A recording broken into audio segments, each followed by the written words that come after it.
Good morning, friends. Mark Holmes here, and as always, thank you guys for watching, commenting, subscribing, and being part of the Joe Boo Sports Report. Without you guys, this literally does not work. We are here in Florida, Miami Beach, of course, for the Super Bowl. Today will be kind of a calm day for us. We have an event to go to this morning for Character Playbook, and then we have just some more regular work and things. So we'll be back downtown later on, bringing you a little coverage and doing a few things that'll be fun. And then tomorrow, things start to ramp up quite a bit more. Last night was the opening ceremonies for the Super Bowl. We had the teams, of course, being interviewed. And it's amazing how many lives Kobe Bryant touched. Richard Sherman was talking about his effect on him and things. It's still beyond belief that he's gone at age 41. I'm still in shock, as I'm opposed to, I'm sure, a lot of people who still don't want to believe it or can't believe that it happened. It's just a tragedy. But you've got to make the most of your time while you're here. As sad as it is that he's gone, you've got to look at the lives and he changed. And as long as we have the memories of the greatness that he was on the basketball court, of him being an incredible father and stuff, as long as we hold on to those memories, he never really dies. And that's what we all should strive to do, is to impact others' lives and be there in a way that when you're gone, that you're remembered in a great way. That's what I strive for every day. So we're here in South Beach, and you can see the weather it's been a crapshoot every day. The first day we got here, it was about 59 degrees and windy, gust and everything. The next day, it literally poured. It poured cats and dogs. The next day, it was perfect. Yesterday was kind of overcast with a little drizzle. Today, well, it's foggy. So I'm expecting a snowstorm here one of these days, the way it's been changing, but I'm sure this will burn off and clear up and be a nice day weather-wise. So the Dallas Cowboys, they, with lightning speed, have put together a coaching staff with 167 years of experience. Collectively, let's hope that experience brings them a Super Bowl. Well, that's the bottom line. The bottom line is, come Sunday, there's only one team that's going to be satisfied with their season. 31 others are going to realize that we have a lot of work to do to get here, well, to Tampa next year and get that trophy. And we all know the key piece on any NFL team is the quarterback. Flat out.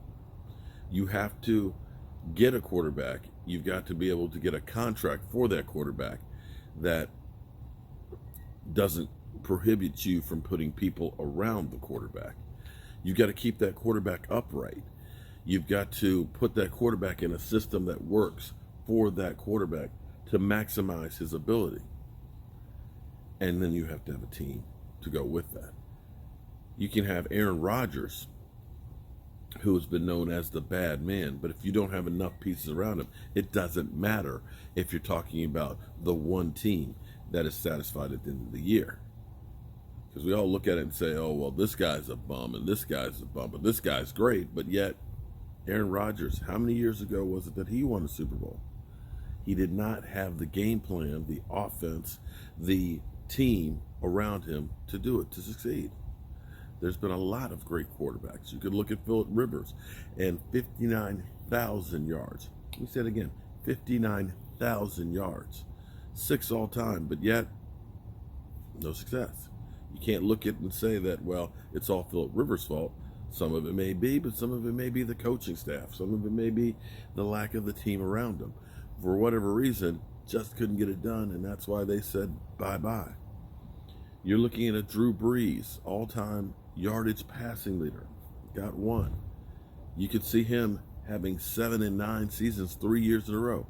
It wasn't because of Drew Brees. Drew Brees was throwing for over 5,000 yards. Didn't have the defense to go with it. So as we look at this, Stephen Jones reiterated the same thing he said last offseason that it was a priority to get Dak Prescott's deal done. That deal they had hoped to get done over the summer, didn't happen. They hoped to get it done in training camp before the season started, didn't happen. They hoped to get it done early in the season. Didn't happen. Just didn't happen. Didn't work out. In my mind, I wondered, did Dak Prescott slow down that a little bit to see the direction of the team? We all know how the players, or what the players have said about how they felt about Jason Garrett. But you could also look at what happened with Tony Romo during Jason Garrett's career, and you had to also wonder, would Dak in the back of his mind think, do I want to be under Jason Garrett for my career? This is just my speculation. I don't have any information on that.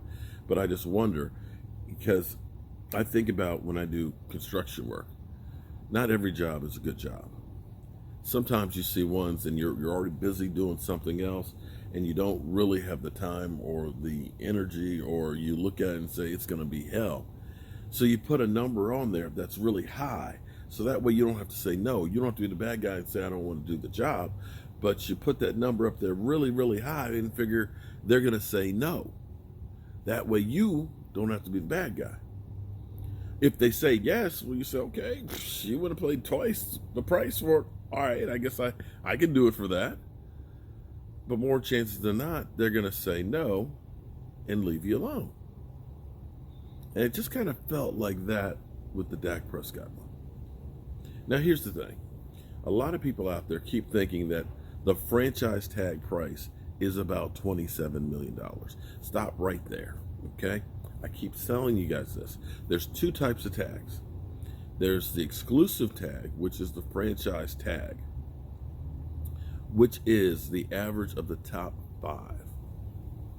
That means you cannot go anywhere else. You cannot negotiate with anybody else. Nobody else has a chance. And that number right now is about 32 million, 32, 33. It's the average of the top 5 salaries. Now, here's the fly in the ointment. Pat Mahomes is looking at getting his deal done. And they're saying that basically collective bargaining agreement, they're going to wait till after that's done. Well, guess what? They're meeting on Thursday. The NFLPA has their PA party on Thursday night. They're going to be sitting down with the proposals. The NFLPA's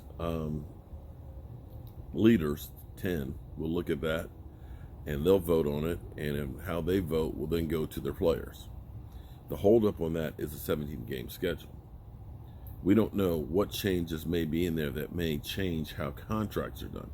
Back in the last collective bargaining agreement, they put the rookie wage cap in which case you no longer had Sam Bradford's getting $54 million contracts as a rookie. If that deal gets ratified, and then Pat Mahomes gets his, Deshaun Watson said he's going to wait till after Pat Mahomes is done to make sure he can maximize it. All of a sudden, if you get two guys that are higher than that 35, then that number goes up, and that's a hard number. Because, see, a lot of you are thinking, oh, well, we can just tag him at 27. That is the non-exclusive tag, which means that another team can match it and give you 2 first-round picks for it. In which case, you can still negotiate with them after they get that other deal. That's not the route that the Dallas Cowboys will do. But for me, in my mind, right now, it looks like there may be that you can use both. And it may be advantageous for the Dallas Cowboys to get Dak Prescott's deal signed, where you can go through. Because here's the thing. If you franchise tag him and it costs you $35 million, that's a hard $35 million for next year. If you get him a deal, let's say, that averages out for $35 million, you can manipulate the numbers, just like Russell Wilson's 35 last year only cost him 25 on the cap. So let's say his deal only costs you $25 million on the cap. You then turn around and you can use the franchise tag on Amari Cooper and put him on a prove-it deal, because let's face it, Amari Cooper is a hell of a a wide receiver, but he was nicked up most of the season. And I believe going down the stretch, he was a lot worse off than we thought he was and couldn't perform. You have to worry about long term, will he be able to be healthy? That's the guy you really want to put a tag on. Pay him, which will be about $17 million on the franchise tag, which is, $10 million of that you can save on Dak Prescott.